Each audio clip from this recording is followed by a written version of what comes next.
जय माता दी। राधे राधे। आइए सुनते हैं मासिक दुर्गा अष्टमी व्रत कथा, पूजन विधि एवं महत्व।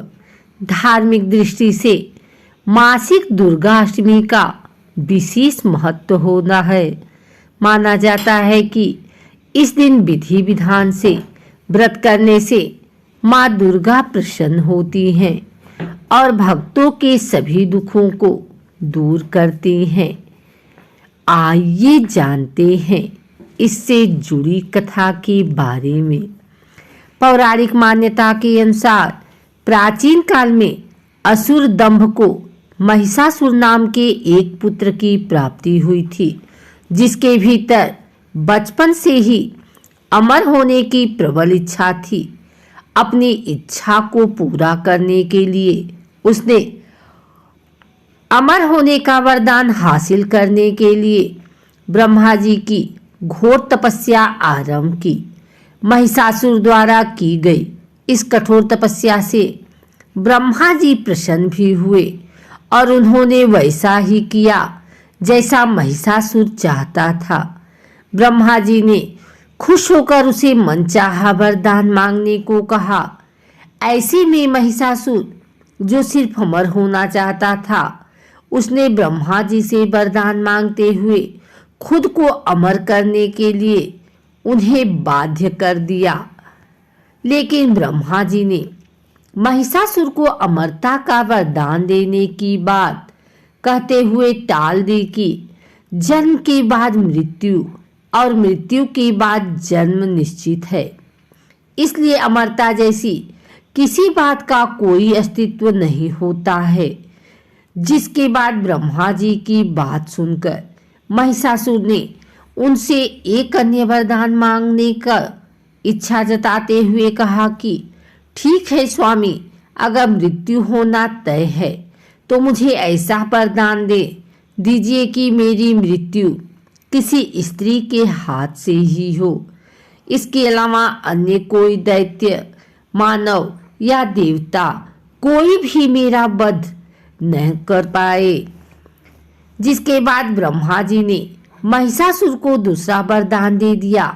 ब्रह्मा जी द्वारा वरदान प्राप्त करते ही महिषासुर अहंकार से अंधा हो गया और उसके साथ ही उसका अन्याय भी बढ़ गया।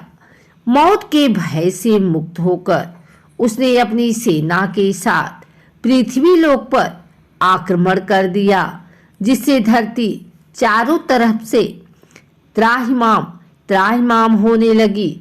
उसके बल के आगे समस्त जीवों और प्राणियों को नतमस्तक होना ही पड़ा।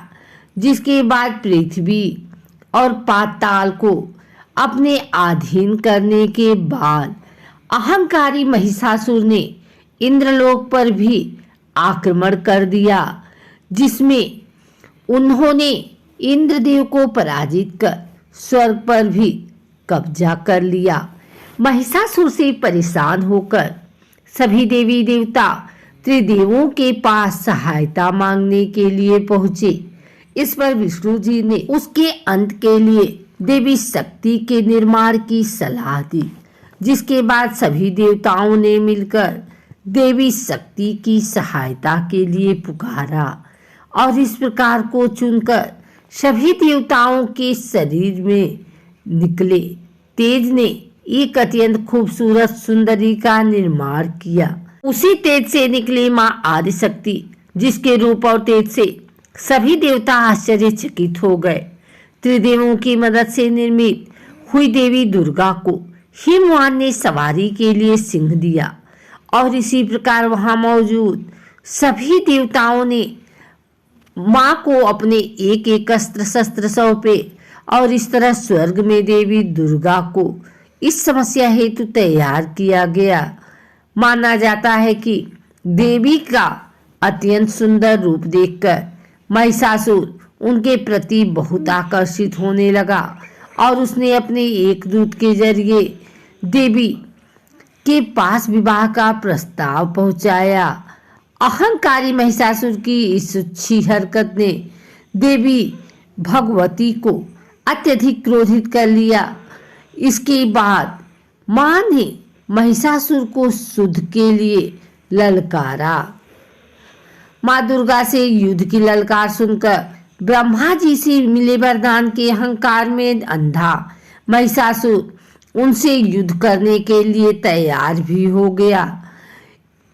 इस युद्ध में एक एक करके महिषासुर की संपूर्ण सेना का मां दुर्गा ने सर्वनाश कर दिया। और इस दौरान ये भी माना जाता है कि ये युद्ध पूरे 9 दिनों तक चला, जिसके दौरान असुरों के सम्राट महिषासुर ने विभिन्न रूप धरकर देवी को छलने की सलाह दी। उसकी सभी कोशिश आखिरकार नाकाम रही और देवी भगवती ने अपने चक्र से इस युद्ध में महिषासुर का सिर काटते हुए उसका वध कर दिया। अंत में इस तरह देवी भगवती के हाथों महिषासुर की मृत्यु संभव हो गई। माना जाता है कि जिस दिन मां भगवती ने स्वर्गलोक, पृथ्वीलोक और पाताल लोक में महिषासुर के पापों से मुक्ति दिलाई, उस दिन से ही दुर्गा अष्टमी मनाई जाती है।